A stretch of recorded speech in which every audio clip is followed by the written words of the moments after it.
Okay, how to rent safely to international students without falling into a scam.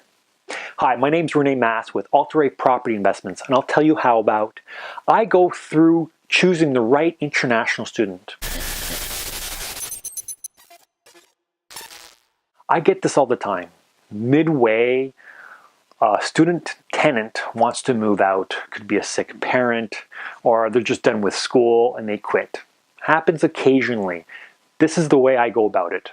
Come January, there are international students who join midterm, and they're a great pool of potential tenants to choose from. So number one, I put the ad and obviously they reply by email, yet I want them to call me.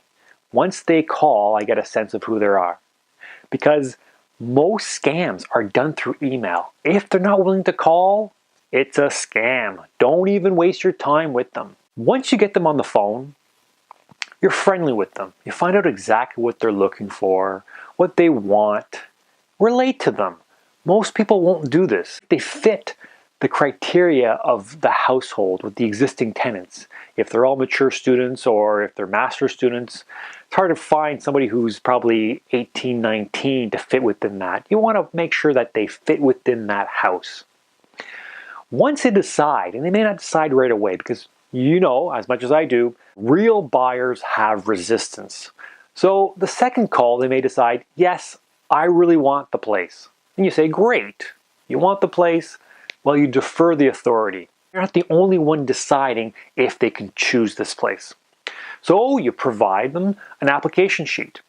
You send it through the email, and within that application sheet, there'll be references, such as their parents, academic references or work references. An important question that I always put in is, where do you get your funds? Once that comes in, you've got three options to do. You can either just call their parents and find out exactly if their story holds up. Second part, what you could do is you can ask for documents from the government, or you could ask documents that they received from the university that tells them that they were accepted on this exchange program. Something else I've done in the past is I've allowed them to contact an existing tenant. Obviously, I asked the permission of the tenant to exchange numbers, and this way they got a better sense of the place and a third party who really has very little to benefit from it. Those are the ways to go about it. So in anything, you want to seal the deal. And how do you seal the deal? Obviously, there's money exchanged. And keep in mind, this is an international student. So there'll be international banks. You can't just get a e-transfer. They may not be there, may not be present. I've opened an account, a purely account, just to receive money from international funds. Now, most accounts, as long as you put in 1,000 or 2,000 into it, there's no transaction fees. And so I will provide those numbers to them through email. I'm not sending them any money or any checks. It's basically just numbers that they'll be sending money over to me. Thing you got to keep in mind also is that your bank will be taking some money through for the transaction. It may be, I think it's about $40 or so.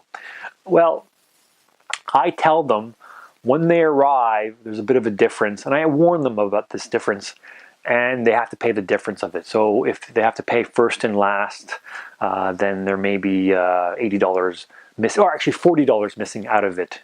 Or sometimes what I've done is actually, if they're only here for 4 months, I get them to pay right away the 4 months. That way they're happy. They're living there for 4 months and everything's paid for and done with. So hopefully this has helped you out.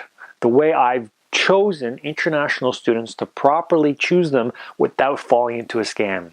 If you found value in this video, please share, comment, or just like. Thanks for listening.